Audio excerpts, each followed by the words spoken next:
Afin de satisfaire les exigences de concision de la radio, mais également sous le feu, nous allons parler des deux actions les plus courantes, rendre compte et désigner un objectif.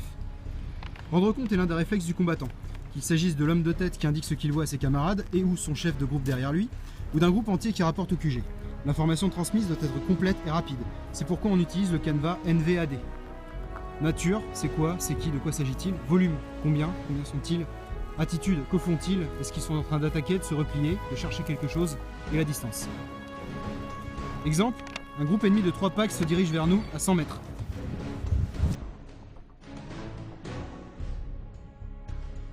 Groupe ennemi de 3 packs, 100 mètres, se dirige vers nous. Désigner un objectif est la suite logique du compte-rendu. J'ai dit à mon chef ce qui se passait, il prend une décision. Ou tout simplement, je vais lui montrer quelque chose. Dans un souci de rapidité et de concision, j'utilise le canevas DDRO. Direction. Je peux utiliser mon bras, les points cardinaux, le cadran horaire par rapport à une direction commune, comme le sens de marche du groupe par exemple. Distance.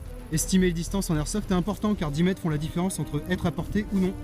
On peut utiliser un repère sur son optique de visée en mesurant la taille relative d'une personne de taille moyenne à une distance connue.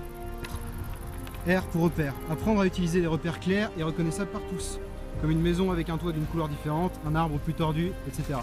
Cela permet d'affiner la direction donnée. Et enfin O pour objectif, préciser de quoi il s'agit.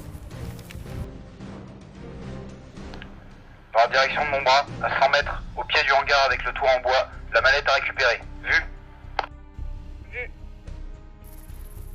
Évidemment, si je parle à la radio, je ne vais pas m'amuser à dire dans la direction de mon bras, mais plutôt désigner un point sur la carte comme vers le camp ennemi. Le mieux est de disposer d'une mini-carte de l'endroit et de nommer chaque zone ou bâtiment en utilisant éventuellement des noms de code afin de ne pas trop se compromettre si vos communications sont interceptées. Il est également possible d'utiliser un quadrillage, mais c'est moins rapide. Bon bah voilà les bases, pratiquez 1 heure sérieusement, vous verrez que vous commencerez déjà à voir rapidement les réflexes. C'est quand même plus agréable de ne pas se faire squatter les fréquences par des amateurs lourdingues. Ah, une dernière chose, arrêtez avec vos affirmatifs et j'ai un visuel. On n'est pas dans un mauvais film d'action, dites vu et reçu, ça suffit.